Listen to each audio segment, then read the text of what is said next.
Hi, and thanks for watching the show today. Now, the other day, German Foreign Minister Annalena Baerbock advised Germans to leave Russia.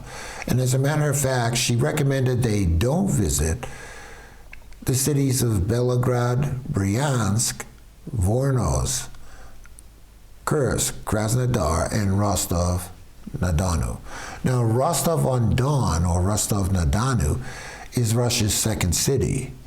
It is a very, very important city in Russia and Russian culture.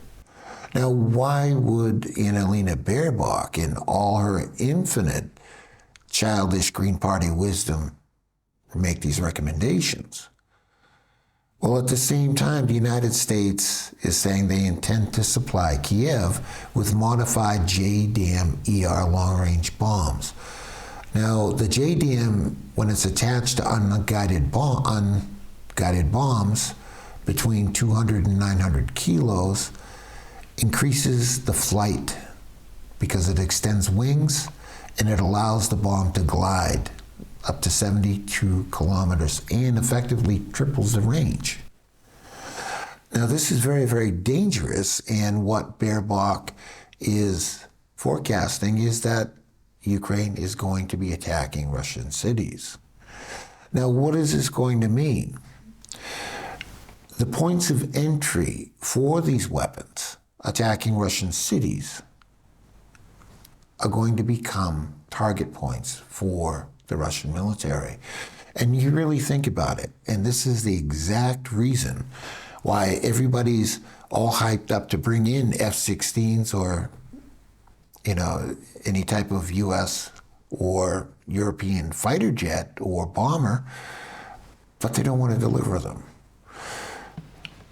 The UK is talking about it, and let me explain what that would mean for citizens of the UK and what exactly they would see. The first set of bombers or fighters take off from a military airport in the UK. They fly to Ukraine and go on their first mission because it's Ukrainian pilots. Russia sees where they came from, and then the second ones go to take off. And then within a minute or two, hypersonic missiles destroy that airbase in the UK because it is a base launching attacks on Russia. Russia is effectively defending itself. Now, for people living in the UK, what would be your first thought? Russian missiles attacked an airbase on your territory, on your land, right next to your home. If you live there, what would it mean? Well, in reality, and what would be broadcast in media, is that Russia attacked the UK. Russia is attacking military targets in the United Kingdom, in England, damn it, when the attacks on Russia are being launched from there. This is why all these countries that are so hot to bring these weapons and these aircraft into the conflict all of a sudden balk when it comes time to deliver, because it's a reality check. You're in a war, and you're bringing your citizens into the war. Americans and Brits especially, Germans are under, sorry guys, you're under a fascist power right now.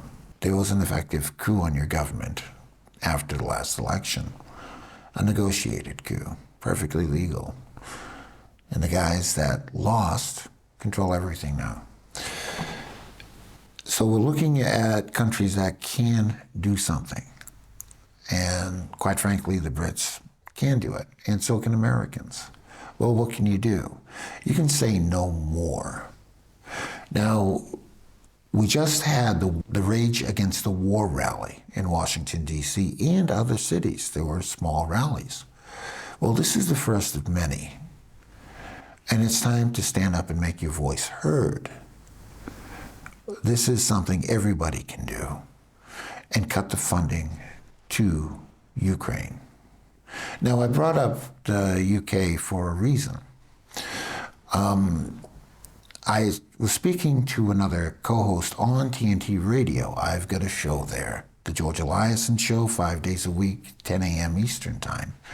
And I cover a lot of this, and I do a lot of interviews. And I asked him how important are World War II veterans in the culture of the UK today? And sadly, he said, well, they're not very important because there aren't that many of them left. And it's the same thing in the United States. We pay lip service to these things, to these people. We call them our greatest generation, and we're spitting at them right now. Now, I'm going to explain why through the lens of the UK. During World War II in I believe it was 1940, during the invasion of France, the British Expeditionary Force was fighting in southern France, and they were at a place called Le Paradis. Part of the force got separated, and they fought until they ran out of bullets. I mean, imagine, you're surrounded by German Nazis, SS. You fight till you run out of bullets. And then what do? Well, they had to surrender.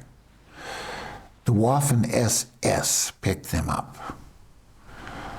And they told this other Waffen SS group, known as the Totenkopf, or Death's Head Battalion, to take them as prisoners and put them in a prison, a stockade. The Waffen SS Totenkopf, or Death's Head, just came out of the death camps. You see, that's what they did. That's what the death camp guards did when they rotated out of the camps. They were sent out, and they went to the front lines. Well, they weren't very good soldiers. They were great killers. They didn't want to march these guys, so they lined them up against a farmhouse at Le Paradis, and it became known as the Le Paradis Massacre. Over 90 British soldiers were just shot, unarmed, they'd given up, and it was a big war crime. Now, who were these Death's Head? And why do you see that Death's Head on the insignia of a lot of Ukrainian soldiers today and the SBU?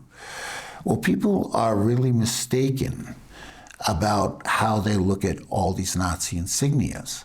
You see, these were Ukrainians. It was the Ukrainians that manned the death camps. The Totenkopf Battalion was Ukrainian nationalists. Well, what happened after the war was even more interesting. You see, these guys went to the displaced person camps after the war. And like other Ukrainian SS battalions, they were sent to go other places. They were free. Isn't that incredible? And these guys followed the Germans around across France, Italy, across Europe, into Ukraine, murdering. That's all they did. They weren't fighters, they were murderers. They were the murderers in the Warsaw ghettos. They were the murderers at the death camps. And we've already covered that in depth. But what happened to them afterwards? Along with the other Ukrainians, and we're talking about battalions like Roland, Nightingale, and especially Galicia, SS Galicia. These Ukrainian nationalists were patriated to the UK, to Canada, to Australia, and the United States. They emigrated. Now, did they just melt into society? Oh, hell no. They're Ukrainian nationalists. What they did was bring up their kids to infect and invade the government, and they became policymakers. They became the voices behind the government in foreign policy, especially when it had to do with Ukraine and Russia, or the other countries that these people sprang from. They taught their nationalist policies, their nationalist political thought to the children and next generation and next generation. And then Maidan rolled around. And within another 1 or 2 generations, these immigrants would have actually assimilated into the various cultures that they're in, whether it be British or Canadian or American. And that was a great fear among the diaspora. Maidan came around and changed that. And it drove a fire into these young people to the point they want to exceed where their grandparents left off. And that's what they're doing. You see, when you see these Nazi insignia, it's not a celebration of Germany at all. It's a celebration of their own grandparents. And it's them reliving it. Do they want to invade Russia? Yes, they do. Why? Because they want the world at war. In real terms, they don't like your freedoms. They're fascist. They don't like the fact that you have freedom of press. They don't like the fact that anybody can amount to something. You have to be a member of the ruling party in their eyes, or you're a non-person. And they've wheeled their way into being just that. And if you don't believe me, look at America today. Just look at the top of the political charts. We've got Victoria Nuland. We've got Anthony Blinken. And the list of names will go on and on and on in the U.S. State Department. The ODNI head was a Bandera. The biggest lobby, most powerful lobby in America is a Bandera. And that's just the way it is.